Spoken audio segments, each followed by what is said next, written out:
मैं दुबई गया कथा करने। मैंने दुबई को देखा, खुद का पानी नहीं उस देश में, लेकिन वो देश इतना हरा भरा है। दूसरे देशों से माटी मंगाई, पेड़ पौधे लगाए, सड़कों के किनारे फूल खिले हुए हैं। इतना सा गड्ढा नहीं है किसी सड़क में। वहाँ सड़कें बनती हैं 50 साल के लिए, और हमारे यहाँ सड़कें बनती हैं, एक बारिश आई सड़क बह गई। अब सोचिए इतने बड़े देश में क्राइम जीरो है, चोरी नहीं होती। सोने की दुकान खोल के चला जाए कोई चुराने वाला नहीं है। और हमारे यहाँ तो तुम कथा सुनने आई हो, चप्पल उतार दो तुम्हारी चप्पल गायब हो जाएगी 3 घंटे में। वहाँ नेता नहीं चलते, वहाँ राजा है एक, और वो राजा पूरे देश को घूम घूम के देखता है कि मेरे देश में कहाँ कमी है। और हमारे यहाँ नेता चलाए 2 कौड़ी का तो उसके पीछे 10-20 गाड़ियां चलती हैं, चलती हैं। वो अपनी लाव लश्कर में खर्चा करता है। उसे क्या मतलब कि तुम्हारे देश में कहाँ पानी बह रहा, कहाँ बाढ़ आ रही है। नाला साफ होता है, चैम्बर खोल के चले जाते हैं, उसमें कोई डूब के मर जाता है। ये दुर्दशा है। शरिया कानून ज्यादा से ज्यादा लागू है पूरे 56 मुस्लिम मुल्कों में, तो सऊदी अरब में,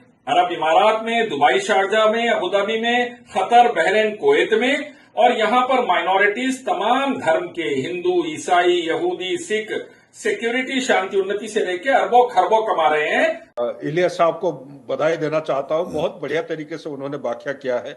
इलियास जी, मतलब एक बहुत बेसिक चीज है, कोई भी देश का राष्ट्राध्यक्ष हो वो सबसे पहले यही चाहेगा कि मेरे देश में सुख शांति रहे, जो भी पब्लिक मेरे देश में रह रही है वो अच्छे से रहे, सुख शांति से रहे, तो मेरा राष्ट्र, मेरा देश आगे बढ़ेगा। तो मोहम्मद यूनुस जो नोबेल पुरस्कार जीते हुए हैं, बड़े पढ़े लिखे उनको माना जाता है, कहते हैं कि बड़े बदलावों के लिए वो बांग्लादेश में मशहूर रहे हैं। हालांकि इसको लेकर खुद बांग्लादेश में लोग सवाल उठाते हैं, तो उनको ये छोटी सी बात समझ में नहीं आती है, या फिर ये सब कुछ वो दबाव में कर रहे हैं, या कैरेक्टर ही ऐसा है?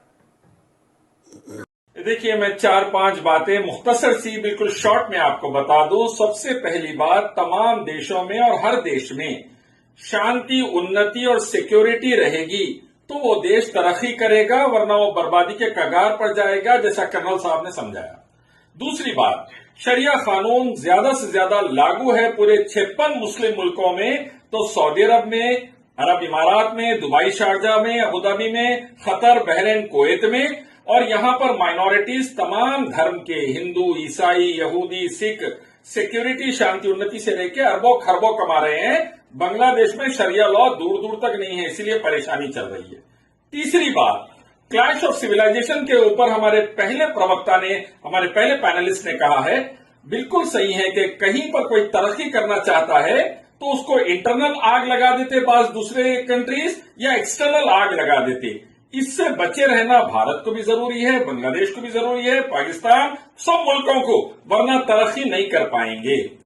चौथी बात, जहां पर भी महंगाई बढ़ती है, इन्फ्लेशन बढ़ता है, क्राइम रेट बढ़ता है, कहीं पर भी बेरोजगारी बढ़ती है, गवर्नमेंट पॉलिसीज में फेल हो जाती है, सिक्योरिटी नहीं कर पाती, जमीनें चले जाती है गवर्नमेंट के बॉर्डर्स की, तो वहां पर हिंदू मुस्लिम की लड़ाई लगाकर ऐसी बर्बादी लाते हैं कि लोगों का ध्यान भटका रहे और लोग असल मुद्दों से भटककर सिर्फ आपस में लड़कर खत्म होते रहे। उसमें चंद उद्योगपतियों का फायदा होता, लेकिन पूरा देश बर्बाद होता। और आखिरी बात, जुल्म के साथ कोई हुकूमत नहीं चल सकती। History is witness to it. आप देख लें, तारीख उठाकर, जुल्म जो भी करा ज्यादा दिन नहीं टिका। ये अल्लाह ताला का कानून है।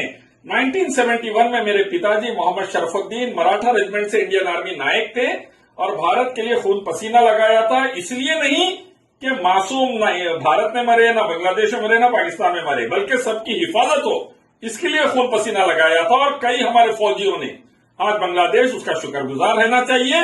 और हमारी फॉरेन पॉलिसी भी बांग्लादेश को, मालदीव को, श्रीलंका को, भूटान को हाथ से निकलने नहीं देना चाहिए, जो चाइना की ग्रिप में जा रहे हैं आहिस्ता आहिस्ता। बिल्कुल। इलियास साहब को बधाई देना चाहता हूं, बहुत बढ़िया तरीके से उन्होंने व्याख्या किया है।